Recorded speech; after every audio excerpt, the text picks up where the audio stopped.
మద్యం స్కామ్లో 3,000 కోట్లను బయటకు తీసి ప్రభుత్వ ఖజానాలో జమ చేయాలన్నారు సిపిఐ రాష్ట్ర కార్యదర్శి రామకృష్ణ. అనంతపురం జిల్లా కందుకూరులో 26వ సిపిఐ మహాసభలను నిర్వహించారు. గ్రామంలో ఎర్ర జెండాలతో భారీ ర్యాలీ నిర్వహించారు. ప్రభుత్వం అధికారంలోకి వచ్చి సంవత్సర కాలం గడుస్తున్న రైతాంగానికి మేలు జరగలేదని రామకృష్ణ అన్నారు. అయితే రైతులు పండించే పంటలకు గిట్టుబాటు ధరలు కల్పించకుండా వారిని గాలికి వదిలేశారని ఆరోపించారు. ప్రభుత్వాలపై యుద్ధం ప్రకటిస్తున్నామని చెప్పారు. రాష్ట్రంలో మద్యం స్కామ్ నగదు ఎక్కడున్నా పోలీసులు వాటిని తీసుకొచ్చే ప్రయత్నం చేయాలన్నారు. అమెరికా అధ్యక్షుడు భారతదేశానికి సుంకం విధించే విషయంలో హెచ్చరికలు జారీ చేయడం దేశ ప్రధాని అసమర్థతకు నిదర్శనమన్నారు. ఇవాళ రైతాంగానికి ఇప్పటివరకు మేలు జరగలేదు. ఈ ప్రభుత్వం అధికారంలోకి వచ్చి సంవత్సరం గడిచినా సరే రైతాంగానికి ఒక రాగి నయా పైసా ఈ ప్రభుత్వం నుంచి లబ్ధి జరగలేదు. రాగి దమిడి కూడా నువ్వు ఇస్తానన్నదే 20,000 రూపాయలు. ఆ 20,000 రూపాయలు కూడా ఇవ్వకపోతే పైగా ఇప్పుడు ఏమంటా ఉన్నాడు, కేంద్రం 2,000 ఇస్తుంది, దానికి 5,000 కలుపుతానంటావు. నువ్వు సంవత్సరం తర్వాత రైతులకు ఇచ్చేది 7,000 రూపాయలు అని నేను అడుగుతా ఉన్నా. పైగా ఇవాళ రైతులు పండించిన పంటలు పత్తి, మిర్చి, అదేవిధంగా పొగాకు, అన్ని పంటలు ఏ పంటకు కూడా గిట్టుబాటు ధర లేదు, మద్దతు ధర లేదు.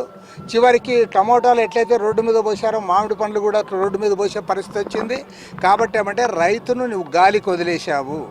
దీన్ని ప్రధానంగా చర్చిస్తూ ఉన్నాం. పెండింగ్ ఇరిగేషన్ ప్రాజెక్టు గురించి చర్చిస్తూ ఉన్నాం. రాబోయే రోజుల్లో మామూలు పోరాటం ఉండదు. ఈసారి ఈ ప్రభుత్వాలపైన యుద్ధం ప్రకటిస్తూ ఉన్నాం. నువ్వు డబుల్ ఇంజన్ అని చెప్పి ఇదే నీ డబుల్ ఇంజన్ అని అడుగుతూ ఉన్నాం. ఏం చేసావో చెప్పమని అడుగుతూ ఉన్నాం. కాబట్టి పెద్ద ఎత్తున పోరాటానికి సమాయత్తం కావడానికి మహాసభలు జరుపుతూ ఉన్నాం. అనంతపురం జిల్లా మహాసభ కూడా ఈ ఆగస్టు 12, 13 తేదీల్లో ఘనంగా జరుపుతాం. ఈ జిల్లా వెనుకబాటుతనం పైన కూడా పోరాడతాం. ఈ ఎలక్షన్లో 11 సీట్లే వచ్చినాయి. మద్యం స్కామ్లో కూడా 11 కోట్లే దొరికినాయి. ఏదేమని నేను ఒకటే చెప్పదలుచుకున్నా. ఇవాళ 3,500 కోట్ల రూపాయల స్కామ్ అన్నారు. మరి ఒక 10% లేదంటే ఒక 500 కోట్లు పక్కకు పోయినా పోయింటాయి. మిగతా 3,000 కోట్ల రూపాయలు ఎక్కడున్నాయో పట్టుకోవాల్సిన బాధ్యత ప్రభుత్వం పైన ఉంది. కాబట్టి నేను అనేది ఒకటే, ఇవాళ ప్రజల తరఫున మేము అడుగుతూ ఉన్నాం. అంత పెద్ద ఎత్తున స్కామ్ జరిగిందని మీరే అన్నారు. హైదరాబాద్లో దాచిపెట్టారన్నారు, బెంగళూరులో ఆస్తులు కొన్నారన్నారు, దుబాయ్లో దాచిపెట్టారన్నారు. ఈ డబ్బులు ఎక్కడున్నా సరే ఆ 3,000 కోట్ల రూపాయలు మీరు కాన్ఫిస్కేట్ చేయాలి. ఆ పట్టుకొని ప్రభుత్వ ఖజానాకు జమ చేయాలి. మీరు అది జమ చేయకుండా ఏదో మేము కేసులు పెట్టాము, 12 మందిని అరెస్ట్ చేశాము, ఇంకా పెద్ద చేపను కూడా అరెస్ట్ చేశామంటే మీరు పెద్ద చేపను చేయండి, తిమింగలం చేయండి, అరెస్టులు చేసే మాకేం అభ్యంతరంలే.